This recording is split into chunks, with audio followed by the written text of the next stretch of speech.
যারা আমার চ্যানেলটাকে এখনো সাবস্ক্রাইব করেননি সাবস্ক্রাইব করে নিন, পাশে থাকা বেলটাতে ক্লিক করুন আমার নতুন নতুন ভিডিও আগে দেখার জন্য। বিসমিল্লাহির রহমানির রহিম। আসসালামু আলাইকুম। আপনারা সবাই কেমন আছেন? আশা করি ভালো আছেন। আপনাদের দোয়ায় আমিও ভালো আছি। আপনাদের সবাইকে আমার পক্ষ থেকে ঈদের শুভেচ্ছা জানাই। আজ আমি নিয়ে এসেছি এক স্পেশাল রেসিপি, যা ঈদের কিংবা যে কোনো স্পেশাল দিনের মিষ্টি স্বাদের এক অসাধারণ উপহার, শির খুরমা। শির খুরমা শুধু একটি ডেজার্ট নয়, এটা আমাদের ঐতিহ্যের অংশ।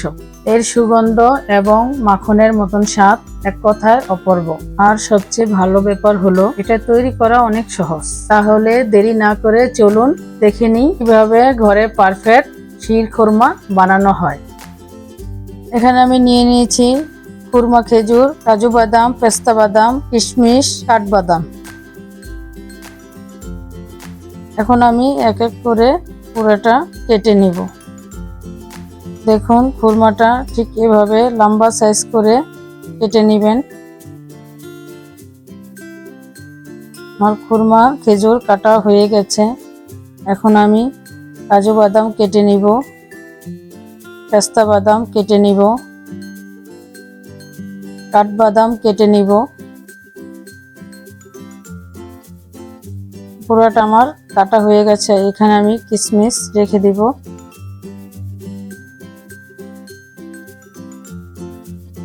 এখানে আমি একটা পাতিল বসিয়ে দিয়েছি। এখানে আমি 2 লিটার দুধ দিয়ে দিলাম। এখানে আমি ঘি দিয়ে দিয়েছি। ঘিটা গরম হয়ে গেছে। এখন আমি দিয়ে দিব বাদামগুলো 2 মিনিটের জন্য ভাজার জন্য। কিশমিশটা আমি এখন দিব না, কিশমিশটা এখন দিলে পুড়ে যাবে। 2 মিনিট আমি ভেজে নিব।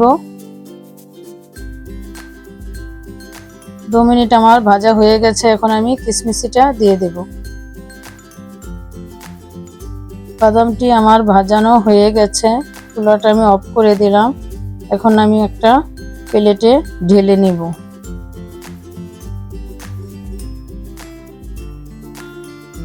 দুধটা আমার গরম হয়ে গেছে।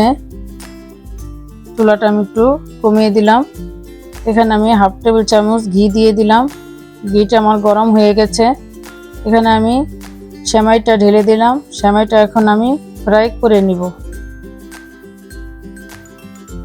সেমাইটা আমার ফ্রাই হয়ে গেছে। একটা প্লেটে আমি ঢেলে নিব। এখানে আমি আরেকটা ফ্রাই প্যান বসিয়ে দিয়েছি। এখানে আমি 1 কাপ পরিমাণ চিনি দিয়ে দিলাম ক্যারামেল বানানোর জন্য।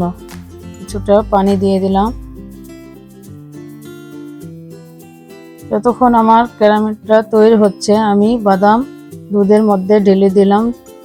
এখন আমি 2 মিনিট দুধের সাথে বাদামটা ভালো করে জাল দিয়ে নিব। 2 মিনিট হয়ে গেছে। এখন আমি সেমাইটা দিয়ে দিলাম 5 মিনিটের জন্য। 5 মিনিট আমি সেমাইটা পাকিয়ে নিব।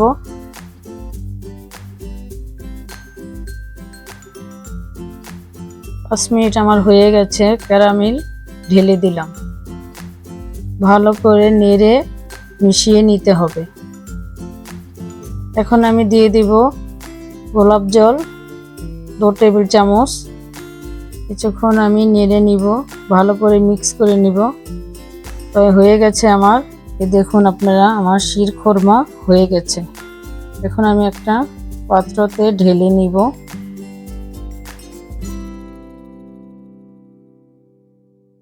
এখন আমি কিছুটা বাদাম রেখে দিয়েছিলাম ভেজে।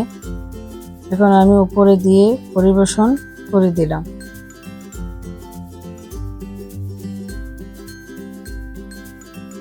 আপনাদের যদি আমার রেসিপিটা যদি ভালো লেগে থাকে লাইক করবেন, বেশি বেশি শেয়ার করবেন এবং আমার চ্যানেলটারে সাবস্ক্রাইব করবেন। আপনাদের জন্য আমি যেন নতুন রেসিপি নিয়ে আপনাদের মাঝখানে হাজির হতে পারি। আল্লাহ হাফেজ।